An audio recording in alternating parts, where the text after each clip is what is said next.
karena ndak di sini orangnya. Itu saya ngobrol santai ya, bukan ngobrol serius, ndak, santai.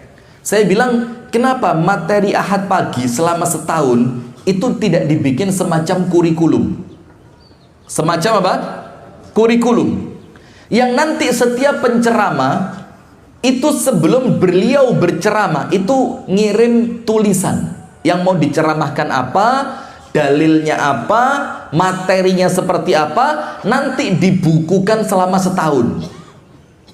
Materi kajian Ahad pagi Al-Amin selama 1 tahun nanti dibagikan ke jamaah, yang itu bisa menjadi evaluasi tiap kajian. Ternyata kajian kita temanya ini, sehingga nanti penceramah yang lain menyesuaikan. Oh, ternyata tema yang ini sudah pernah disampaikan. Oh, ternyata tema seperti ini belum pernah, saya akan sampaikan. Ada evaluasi. Nah, itulah dakwahnya Nabi. Setelah yang pertama Allah perintahkan untuk mengenali diri, Iqra bismi rabbikal ladzi khalaq, khalaqal insana min 'alaq. Baru kemudian surat yang berikutnya Al-Muzammil, noto awak, disuruh sholat tahajud, disuruh memperbaiki diri. Baru pada surat yang ketiga, surat Al-Muddatsir, baru diperintahkan untuk dakwah. Ya ayyuhal muddatsir kum fa'anzir, berdiri dan berikanlah peringatan, disuruh dakwah. Itu pada surat yang ketiga. Setelah tahapan yang pertama mengenali diri, tahapan yang kedua membekali diri dengan kekuatan ruhani, disuruh tahajud, baru yang ketiga diperintahkan dakwah. Visinya jelas. Dan dakwah itu pun jamaah tidak langsung dakwah terang-terangan. Betul apa enggak? Ini nanti panjenengan tanya sama Ustadz Muhammad Hatta. Dakwah yang pertama kali caranya seperti apa? Ya? Sembunyi-sembunyi. Dakwahnya kalau bahasa kita sekarang door to door. Dari rumah ke rumah, ngomong dari hati ke hati. Akhirnya masuk beberapa orang jamaah, sampai kemudian di fase Mekah tidak ada ayat tentang hukum, tidak ada ayat tentang syariat, tidak ada ayat tentang perang. Ada enggak fase Mekah Allah memerintahkan Nabi Muhammad untuk perang? Tidak ada. Karena kalau di fase itu perang, entek umat Islam. Kenapa? Jumlahnya masih kecil. Dukungan dari umat belum terlalu besar. Nah, ini loh jamaah, dakwahnya Nabi mengajarkan kita untuk visioner. Baru diperintahkan pindah ke Medina. Sampai Medina mulai membangun peradaban. Dan ketika sampai di Madinah, tidak langsung perang. Sampai di Madinah pertama kali yang Rasul dakwahkan apa? 3. Ini menunjukkan tahapannya jelas, karena kedepannya goal yang mau dituju jelas. Maka ceramah seperti ini jamaah, ojo mek rungon-rungon kuping. Ini panitia ini harus mulai mikir bagaimana caranya Ahad pagi itu ada hasilnya, bukan cuma gerudak geruduk ngaji mulai, gerudak geruduk ngaji mulai. Dan dakwah di Pare tidak sama dengan Kasembon, tidak sama. Lu serius ini? Lu bukan masalah rawon nih, Pak. Kita melihat masyarakatnya, kita melihat kebutuhan masyarakatnya di sisi mana. Maka dakwah di Kasembon tidak sama dengan dakwah di Jombang. Tidak sama. Kenapa? Karena itulah kita ngerti keadaannya, terus tujuan akhirnya apa. Nah, sampai Medina, dakwahnya Nabi cuma 3. Nomor 1, ayyuhan nas, afshu assalam, sebarkan salam. Salam itu apa? Ucapan dan perbuatan. Ucapannya assalamu alaikum, keselamatan untuk kalian. Itu ucapannya. Perbuatannya, jangan mengganggu orang lain, jangan menzolimi orang lain, jangan mencurangi orang lain. Ucapannya keselamatan, perbuatannya juga mendatangkan keselamatan. Jangan ucapannya assalamualaikum, mari ngono ngapusi. Assalamualaikum, sampai gelem bisnis wapi kan? Bisnis apa? Jualan liurnya bukan liurnya, bisanya kala jengking. Itu kalau terkumpul 1 kilo itu harganya miliaran. Lah ngenteni ini sampai kiamat gak 1 kilo. Ingat gak siapa dulu yang ngomong ternak bisa kalah jengking itu? Sudah lupa Anda. Ada zaman dulu mantan presiden apa siapa gitu, lupa saya. Itu ngajak ternak bisnis bisanya apa? Kalah jengking. Lalu ngenteni 1 kilo panjenengan mati durung mesti sak onoleh itu.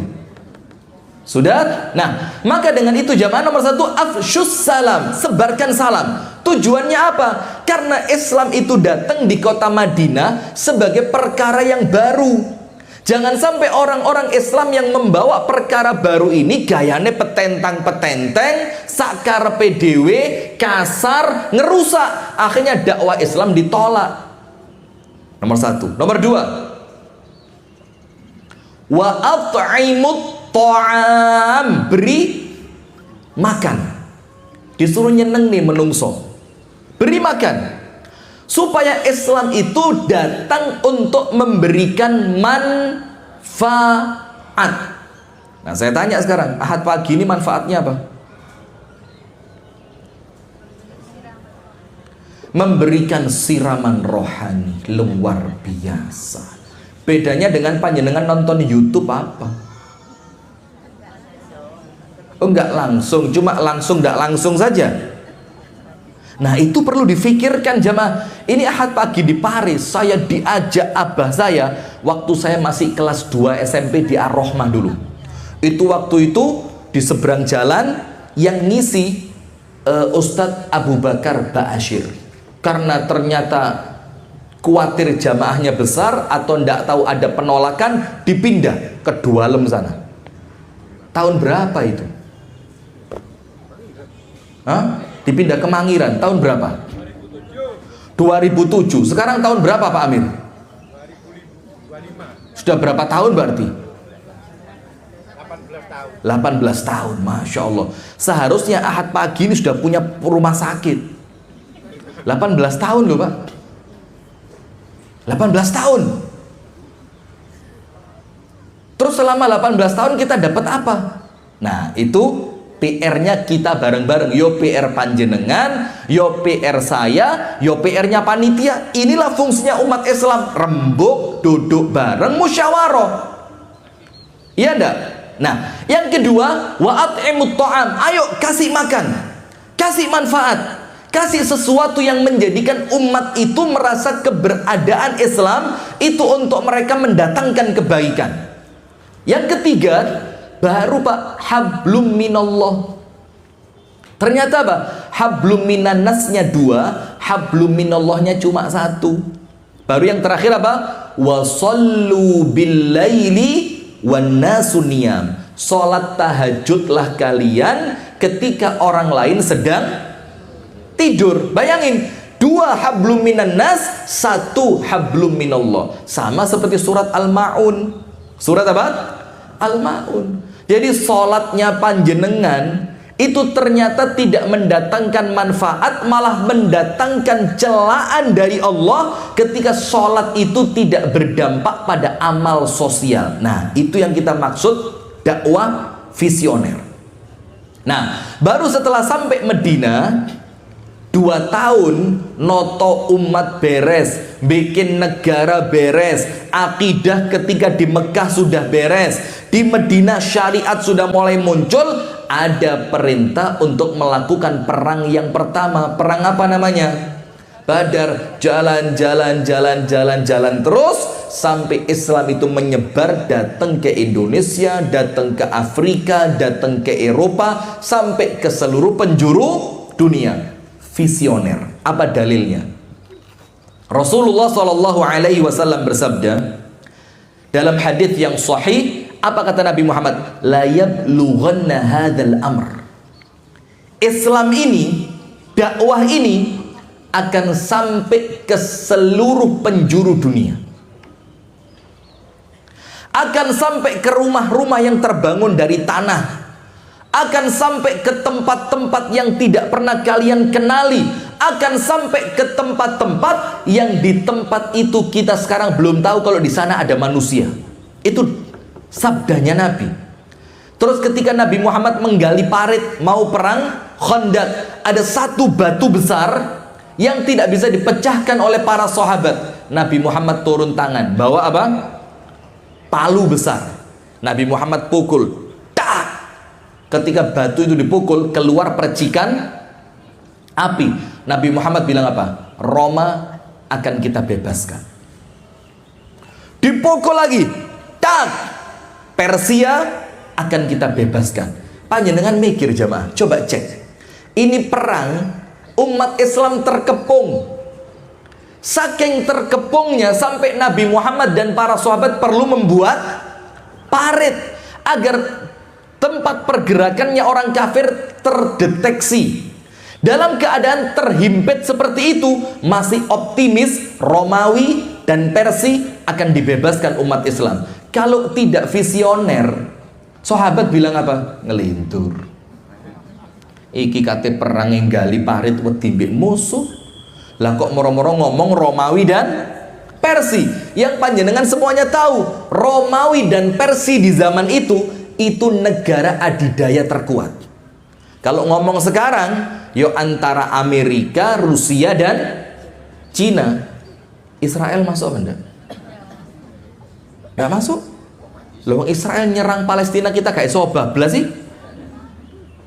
Ini jamaah. Maka ketika itu Nabi Muhammad pukul tok tok tok, Romawi terbuka, Persia terbuka, optimis, visinya maju ke depan. Itu dalam dakwahnya Nabi mulai fase Mekah sampai fase Madinah. Kemudian yang berikutnya, panjenengan tahu perjanjian Hudaybiyah. Perjanjian apa? Hudaybiyah. Ada satu butir perjanjian yang para sahabat ngamuk. Wah, tidak boleh, ngawur, kami tidak terima. Panjenengan pagi kok ngantukan. Semangat. Kapan kita berangkat Palestina kapan? Guyui. Saya tanya serius. Pak Didin, kapan berangkat Palestina Pak Didin? Nunggu Ustadz. Loh, Ustadz yang jaga umat, panjenengan yang berangkat. Lah kalau saya berangkat yang ceramah siapa nanti? Pak Didin. Wah, ini Ustadz Uri namanya ya. Enggak ya Mas, serius ini. Jadi umat Islam itu harus punya semangat jihad. Enggak boleh padam. Enggak boleh apa? Padam. Karena Islam itu berdiri salah satunya dengan tegaknya jihad. Dengan apa? Tegaknya jihad. Jangan takut, wis salah. Jihad itu penak. Panjenengan tahu enggak dalilnya orang jihad itu meninggalnya enggak sakit? Rasulullah bersabda, orang yang mati syahid itu meninggalnya seperti gigitan semut. Cenit gitu. Sementara orang yang tidak syahid, panjenengan tahu sakaratul maut sakitnya seperti apa? Seperti dipukul pakai besi yang tajam, pisau tajam sebanyak 70 kali pukulan, dipencel-pencel, celak, sirai pecah, tangannya pecah. Kemudian orang yang mati syahid itu minta kepada Allah setelah masuk ke dalam surga, ya Allah, saya minta. Apa kamu minta? Kembalikan saya ke dunia, saya mau perang lagi, saya mau mati lagi. Coba bayangin, kalau meninggalnya sakit, kepingin dibaleni apa boten? Nggak mungkin. Pak, sunat sakit apa boten? Ayah ngomong nggak sakit, balenono ya. Lantek. Sakit, ibu-ibu melahirkan sakit apa enggak? Lah kok kepingin terus? Nah, terpaksa, Masya Allah Pak Nana. Jangan suka maksa ya. Nah, maka orang mati syahid itu minta kembali untuk perang lagi dan mati lagi. Itu menunjukkan meninggalnya apa? Nikmat. Luar biasa. Nah, maka jangan hilang keinginan untuk jihad. Sudah, perjanjian Hudaybiyah. Ketika Nabi Muhammad mau berangkat untuk menunaikan haji, ditolak, atau umroh, ditolak. Tidak boleh masuk tahun ini, baru boleh masuk tahun depan. Salah satu perjanjiannya apa? Umat Islam Medina yang masuk ke kota Mekah tidak boleh kembali ke Medina, harus tetap tinggal di Mekah. Sementara kalau ada orang Mekah masuk ke Madinah, wajib dipulangkan. Tidak boleh ditawan. Tidak boleh ditawan. Wajib apa? Dipulangkan. Para sahabat bilang, ya Rasul, yang ini merugikan kita, ini tidak adil. Orang kita masuk Mekah tidak boleh balik, orang Mekah masuk ke tempat kita wajib di. Ini adil dari mana? Tidak adil. Busaan Nabi, busaan. Saya tidak terima. Rasulullah bilang, sudah.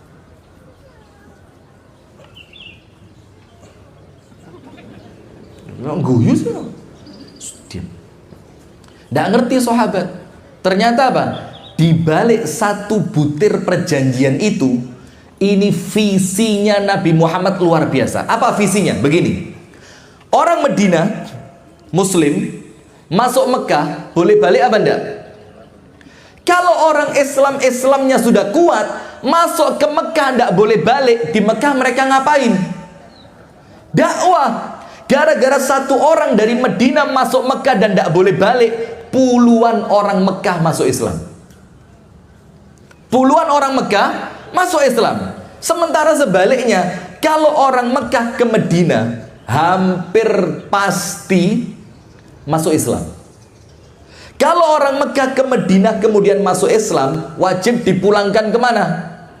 Wajib dipulangkan ke Mekah. Sampai Mekah, nambahi jumlah umat Islam di Mekah, nambahi kekuatan dakwah di Mekah, dan menjadikan orang Mekah mendengarkan dakwah. Coba, awalnya para sahabat mikir apa? Gak adil ini. Lo masuk mereka wajib pulang, kita tidak boleh pulang. Ternyata visinya Nabi Muhammad jauh ke depan. Itu loh Pak, tidak boleh serampangan Pak. Maka panjenengan kalau rapat itu ojo mikir saiki tok. Kita pikirkan apa yang kita rapatkan ini untuk 5 tahun ke depan dampaknya apa? Apa yang kita putuskan ini untuk kemakmuran masjid kita 10 tahun ke depan apa? Maka tidak ada instan. Tidak ada apa? Instan. Kecuali mie. Kecuali apa? Mie. Lah kalau kita kepingin instan, ya tidak bisa Pak. Loh, dakwahnya Nabi itu selesai dalam berapa tahun? 23 tahun. Mekah berapa? 13. Medina 10. Itu Nabi yang langsung dibimbing oleh Allah perlu waktu 23 tahun. Lah kalau kita rapat hanya untuk satu periode kepemimpinan takmir, ya akhirnya apa? Setiap takmir itu tidak ada keterkaitan dengan takmir yang berikutnya. Itu visioner. Maka contoh yang pertama dakwahnya Nabi. Contoh yang kedua perjanjian Hudaibiyah. Bagaimana Nabi Muhammad berpikir ke depan, yang itu oleh para sahabat tidak bisa dijangkau oleh akal mereka. Kemudian panjenengan tahu Salman Al-Farisi. Ketika Nabi Muhammad menempatkan pasukan perang, apa yang terjadi? Sama Nabi Muhammad ditaruh di belakang sumur air. Jadi pasukannya di sini, sumurnya di sini. Musuh di sebelah sini. Apa kata Salman? Ya Rasulullah, hadza wahyun am ra'yun? Menempatkan pasukan di belakang sumur, ini wahyu dari Allah yang tidak boleh diganggu gugat, ataukah menempatkan pasukan di belakang sumur ini pendapat manusiawi dari panjenengan? Apa kata Nabi Muhammad? Ini pendapat saya. Apa kata Salman? Nun sewu Kanjeng Nabi, kalau ini cuma pendapat panjenengan, saya mau usul. Apa usulannya? Kita tempatkan pasukan di depan sumur. Tujuannya apa? Kalau pasukan musuh datang, mereka tidak bisa mengambil air. Akhirnya mereka kekurangan air, mereka kehausan, mereka repot, mudah pasukannya kita kalahkan. Visioner, padahal musuhnya belum datang, tapi mikirnya jangka panjang. Ini kalau musuh datang, sumur harus kita kuasai. Visioner Pak, ndak asal ndekek pasukan, taruh sebelah sini aja. Kenapa? Perempuannya cantik-cantik. Ngawur ini pendek sekali. Nah, maka dengan itu Islam ini jamaah berpikirnya bukan cuma dunia, tapi tembus kemana? Tembus kemana? akhirat. Itulah sabda Nabi Muhammad tentang orang yang cerdas. Orang apa? Cerdas. Begini, orang cerdas itu siapa? Kalau bahasa gampangnya, kalau pepatah dalam bahasa Indonesia, berakit-rakit ke hulu, berenang-renang ke tepian, bersakit-sakit dahulu, bersenang-senang kemudian, rekoso, susah, capek, ikhtiar di awal, tapi kedepannya bakal menyenangkan. Kalau sabdanya Nabi begini, al-kayyis, orang cerdas itu siapa? Mandana nafsahu, orang yang senantiasa menundukkan keinginan hawa nafsunya, gak dituruti. Karena apa? Dia tahu mengikuti hawa nafsu ini endingnya celaka. Maka dia paksa hawa nafsunya ditundukkan oleh syariat. Wa amila lima ba'dal maut, dan perbuatannya visinya jauh ke depan. Setiap dia melakukan sesuatu visinya apa? Kalau hidup setelah mati, perbuatan yang saya lakukan ini bakal membahagiakan saya atau menyengsarakan saya. Itu. Maka panjenengan insya Allah pernah saya ceritani, mudah-mudahan masih ingat. Tapi saya lupa Ahad pagi di mana itu. Tapi ya sekitaran Pare lah, jamaah kan podo ini kan. Iya. Begini. Di zaman Khalifah Umar Ibnul Khattab, itu ada dua fase besar. Fase masa paceklik sampai Umar meniadakan hukum pancung, hukum potong tangan untuk pencuri. Karena apa? Memang keadaannya sangat memprihatinkan. Sehingga kalau ada orang mencuri, itu dicek. Oh, untuk makan. Ya sudahlah. Karena keadaan mendesak. Dan setelah zaman itu muncul zaman kegemilangan, sampai Baitul Mal itu turah-turah. Sampai di zamannya Umar hampir tidak ada penerima zakat. Semuanya apa? Semuanya bayar zakat. Panjenengan bayangin ya apa ceritanya itu. Tidak ada penerima zakat. Sampai uang Baitul Mal itu didum. Dan Umar membaginya dua. Untuk orang-orang yang hidup di zaman Nabi, dapat 1 tahunnya itu sekitaran angka, kalau dirupiahkan pakai uang rupiah sekarang, kurs sekarang, karena di zaman itu kan pakai emas, dinar dan dirham, emas dan perak, baginya pakai dinar emas. Itu kalau di kurs sekarang itu 1 tahun, kalau sahabat Nabi dapat kisaran 1,3 sampai 1,5 M. Dum-duman tekok Baitul Mal nyoh. Kalau selain sahabat Nabi, tabi'in yang hidup di zaman Umar itu dapat pembagian antara 500 sampai 800 juta rupiah setiap tahun.